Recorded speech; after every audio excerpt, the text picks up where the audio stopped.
I've covered a fair few videos here on the channel regarding Xbox Game Pass, but one area that I never really touch on is just the amount of incredible indie games which are coming our way, and especially onto Xbox Game Pass in 2026. I have lightly touched on a few of these since their initial reveals, but today I just wanted to highlight my personal 15 favourite indie games coming to Xbox Game Pass this year, and why you might want to pop them on your own radar.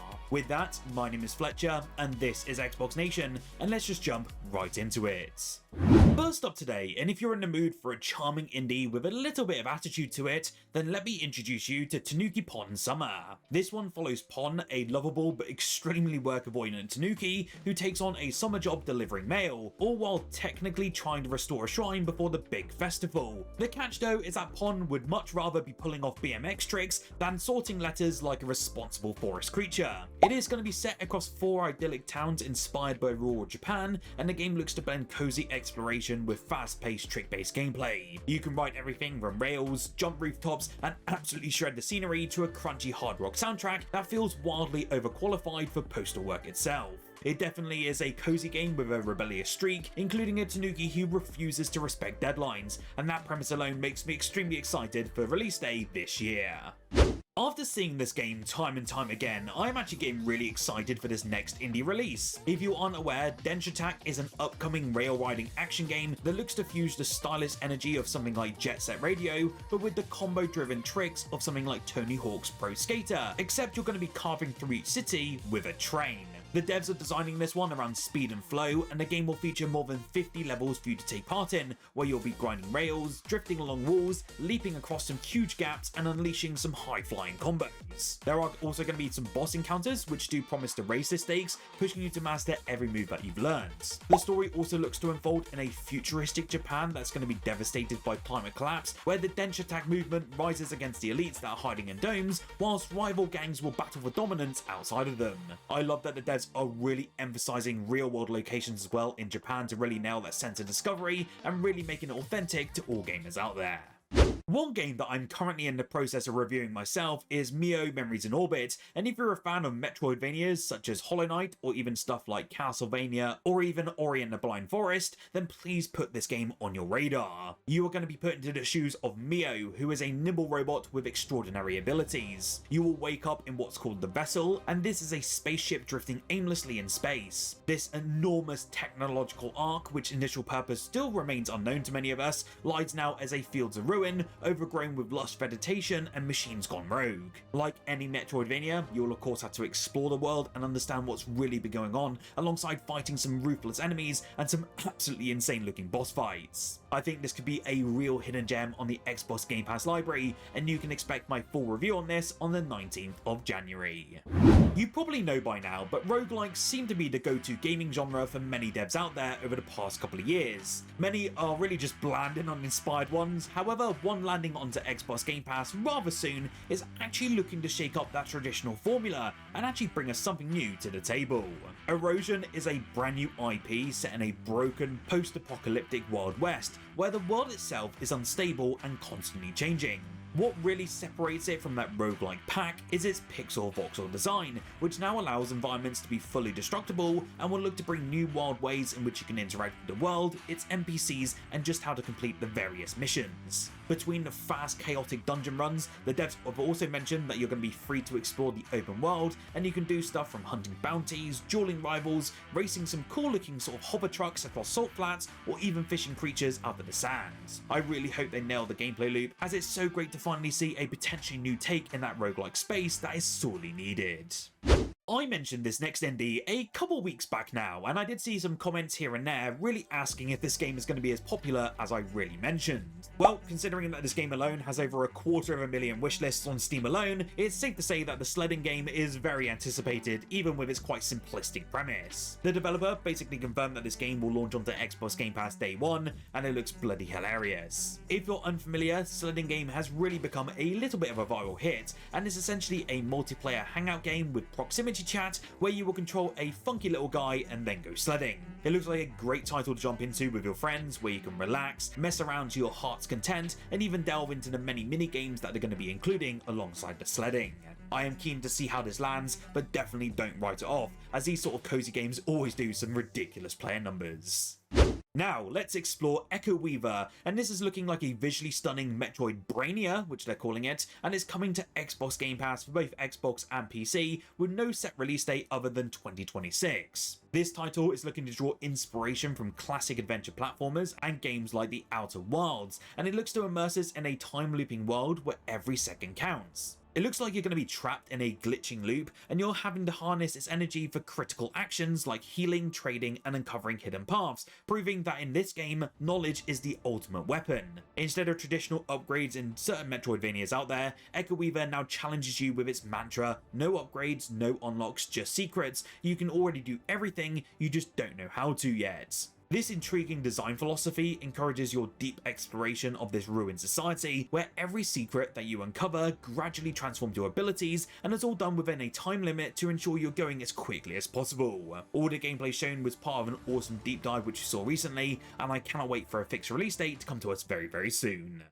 There is a game coming to us which is looking to mix cooking, combat systems, farming, rhythm challenges, and even light management mechanics into one whole package, and it really does have my attention. Beastro is set to arrive onto Xbox Game Pass and launching as an Xbox console exclusive, and this one is shaping up to be something truly special within the indie space. In this one, you will be stepping into the role of Panko, a fox just trying to keep a bustling restaurant alive while satisfying a cast of hungry customers. Running the kitchen isn't just menu selection either, as you'll have to be preparing your own food, and it's all handled throughout interactive minigames, including stuff like time-based sequences that feel closer to a rhythm-based title than a traditional sim game. Between upgrading your operation though, of course you'll be handling different systems at once, mastering each dish, and then it's packing it with loads of variety and charm in terms of the different gameplay systems. While an exact launch date hasn't been locked in as of yet, the devs have mentioned that Beastro is currently targeting a 2026 release, and is one to absolutely keep on your radar.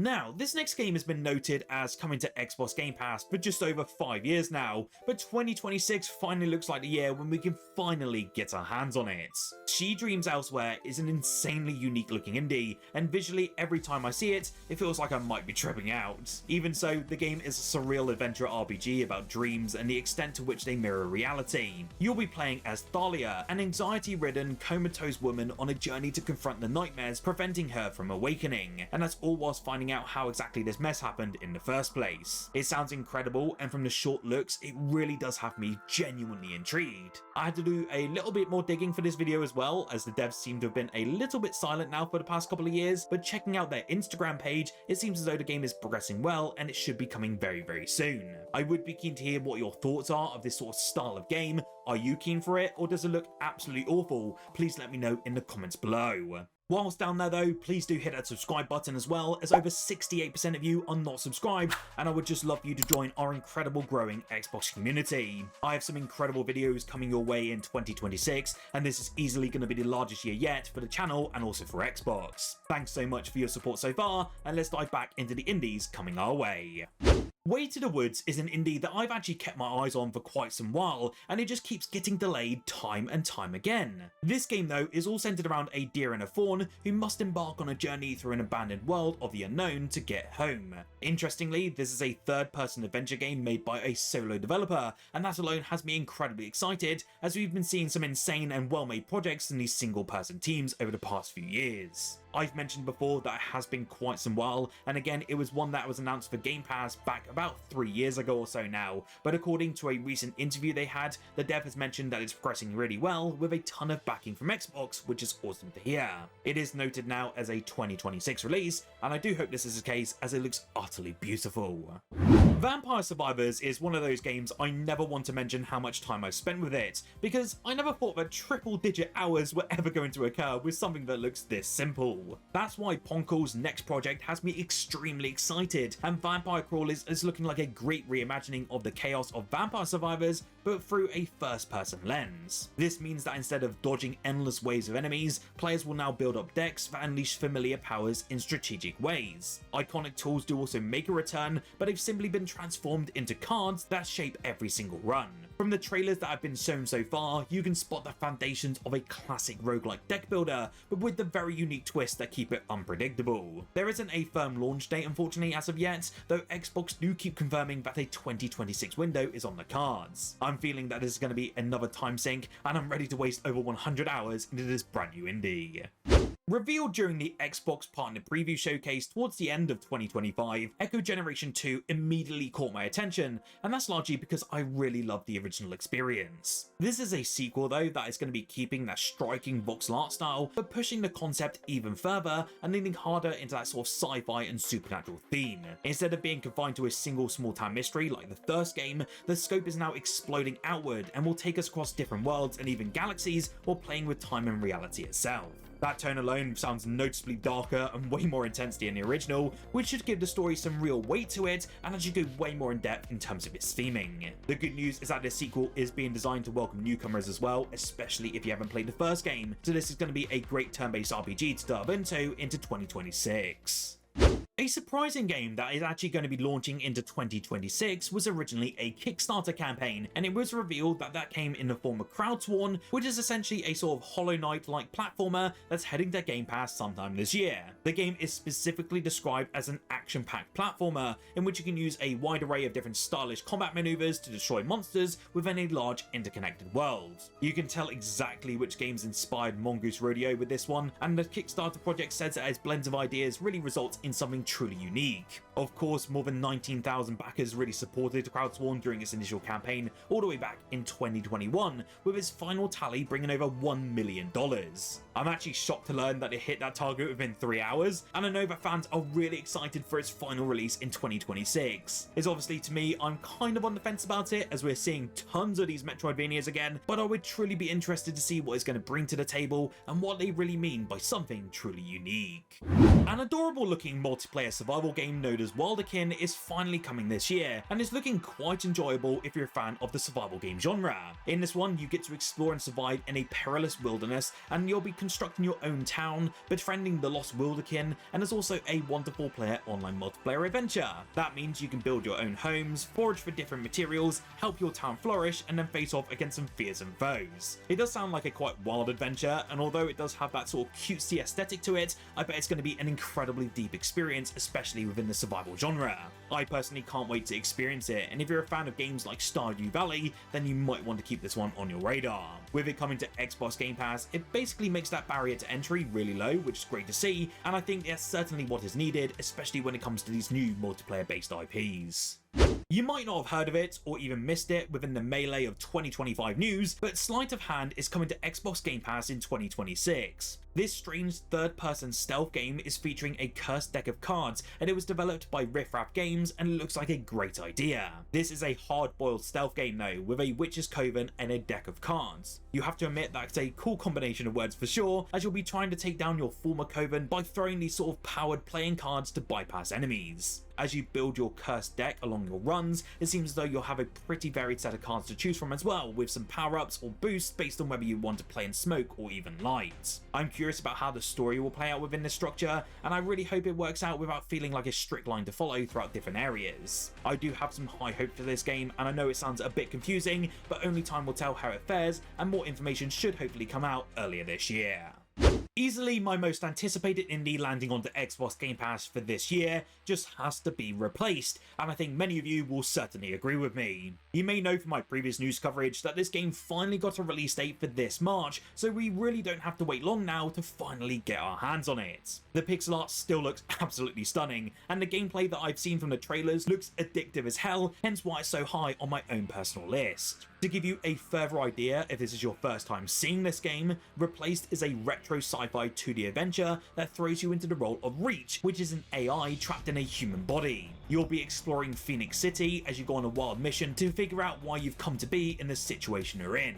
I've been waiting so bloody long for this, and it's not long to go now. I would be keen to see how you're feeling about Replaced, and let me know in the comments below. As a little bit of a Brucey bonus for you today, I also wanted to highlight that Manor Lords is finally arriving onto your Xbox consoles this year, after a pretty lengthy stint now over on PC Game Pass, which has taken just over a year at this point. This is one I would gladly see arrive onto consoles, consoles, as I did actually have the chance to play it on PC and it's bloody fantastic. I love just micromanaging my little villages, expanding it to a sort of large settlement as possible, and then taking part in different battles, which are essentially just mini RTS skirmishes. It's a really underrated gem on the Xbox Game Pass library, and I'm still kind of blown away by how it's made by a single developer. Hooded Horse have a knack of publishing some great indie games lately, and I cannot wait for all of you to try this one on Xbox later on this year. Make sure to also hit that like button if you enjoyed this, and if you want to see some more indie coverage here on the channels, if you want to see me go deeper dives in certain indie games, or just have developer interviews and so much more, I'm always keen to have your feedback. Do subscribe as well for more Xbox content every single day, and do check out the video on screen now, as I actually covered the final days of Anthem now that the game is officially closed down and is no longer playable for any gamer out there.